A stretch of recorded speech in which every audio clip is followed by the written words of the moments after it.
I realize this review is going to run counter to many found on the web, but I'm going to tell you what I found and what my experience was in less than 30 minutes of working with this holster.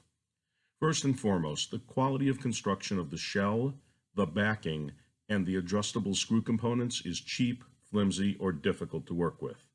I'll start with the shell. I bought this holster for a brand new Walther PPQ M2. For a holster that is supposedly designed specifically for this pistol, the screws and spacers used when it shipped were clearly too small. There was no way this gun was going to fit into that holster. As I attempted to insert the pistol into the holster for the first time, I watched the holster grab the slide and visibly move it back as I attempted to insert the pistol into it. Where a supposedly designed to fit holster is shipped with spacers that don't allow the weapon to be inserted safely, I should have known there were going to be more problems, and there were. Second, I obviously had to remove the 4 adjustable screws and replace them and the foam spacers with ones that were longer and thicker, and these were provided with the holster. These were all provided and they were easy to work with. The foam spacers, however, needed to be pushed down hard, almost crushed, in order to allow the longer screws to enter and grab into the holes designed for them. Now, I'm all for a nice tight fit, but we're talking about using a really significant amount of pressure to compress these little foam washers while trying to screw them in with a really small Allen wrench. Stated differently, maybe my wife's dainty fingers would have been better suited for the job, but I've got large hands, so basically, forget it. Third, now that I've supposedly had the Kydex shell sufficiently far apart from the backing, I should have been able to slide the pistol in with ease and yet still have sufficient retention.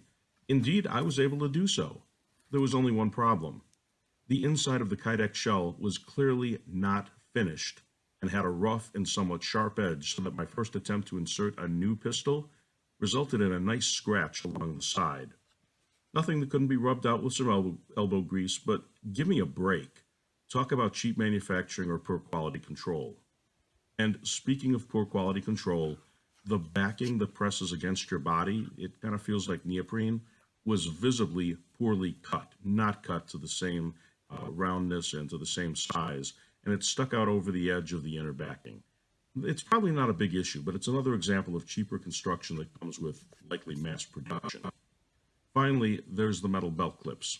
They're probably just fine, but they're attached to the backing using the same foam washer and adjustable screw configuration used to keep the Kydex shell attached to the backing. Unfortunately, no matter how hard I screwed them down, the clip showed considerable movement side to side, and that's a real serious problem when I put the holster on and found it was moving left and right with ease. And that means my pistol will move significantly as well. I don't know about you, but I like knowing exactly where my pistol is on my waist at all times, and my drawing muscle memory improves where it's in the relatively same place all the time. This is definitely not the holster for me, and I have serious reservations about the quality of its construction that immediately marred the finish of a new pistol, and the ease of movement of the belt clips after being clamped down hard, and that may also impact safety. Each their own, judge for yourself, but this holster gets shipped back in the morning after it arrived, and I won't be recommending AlienGear to anybody. Be safe, everybody.